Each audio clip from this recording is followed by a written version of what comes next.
Sadhguru Nath Maharaj Ki Jai, and welcome to Jagadambe Reads the Holy Books of India, Mahabharata531.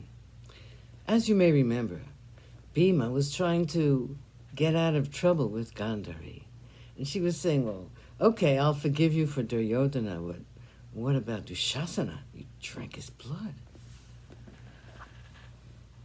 Bhima said, it is an inhuman act. I know it. I ask you most humbly to forgive me for these things, mother. Gandhari was pacified by the sweet and penitent words of Bhima. Krishna was trying not to smile at this new Bhima, who was all apologies. Gandhari turned her angry face on Yudhishthira now. She said, where is that king?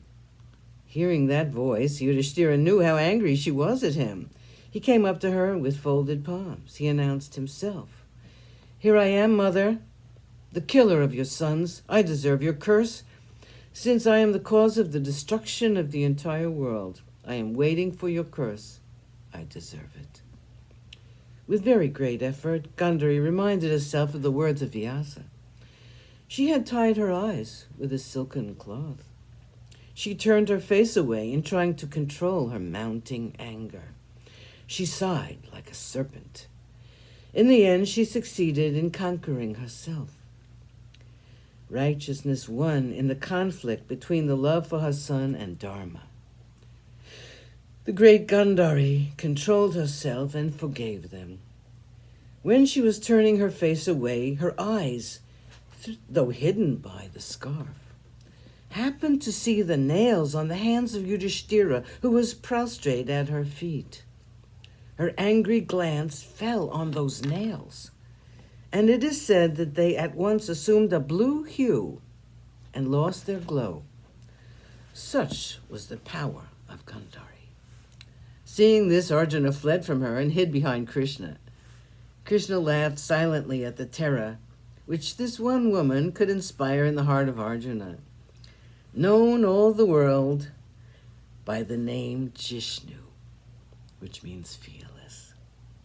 Krishna whispered the name into his ears and was amused to see the blush spreading over his face. Chapter 6, The Curse of Gandhari.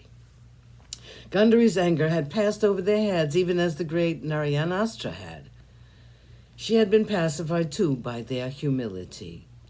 She showed genuine affection and welcomed them to her arms. The Pandavas met their mother Kunti. 14 years had passed since they parted in sorrow. Kunti embraced all of them. She touched them again and again. She ran loving fingers over the scars and wounds which they had sustained during the war. She shed tears of joy at the thought that they were alive after the Great War. She took the unfortunate Draupadi in her arms and tried to pacify her. Draupadi cried out, Mother, all your grandsons are dead. Abhimanyu is dead, and all my sons are gone. It is so long since you saw them, and you will never see them again. What's the use of this victory, this kingdom? I have no children.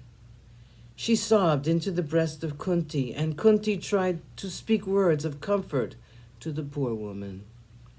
They all followed the king and Gandhari to the battlefield.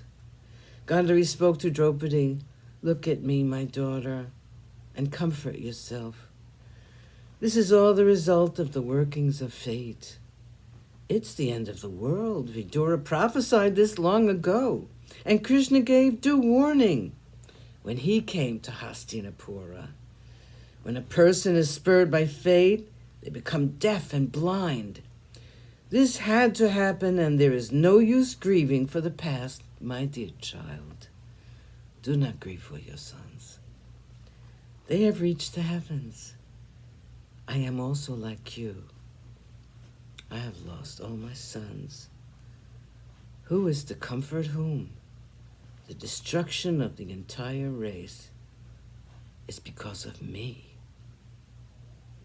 Sadhguru Nath Maharaj Ki Jai. Thank you for coming. I hope you come again.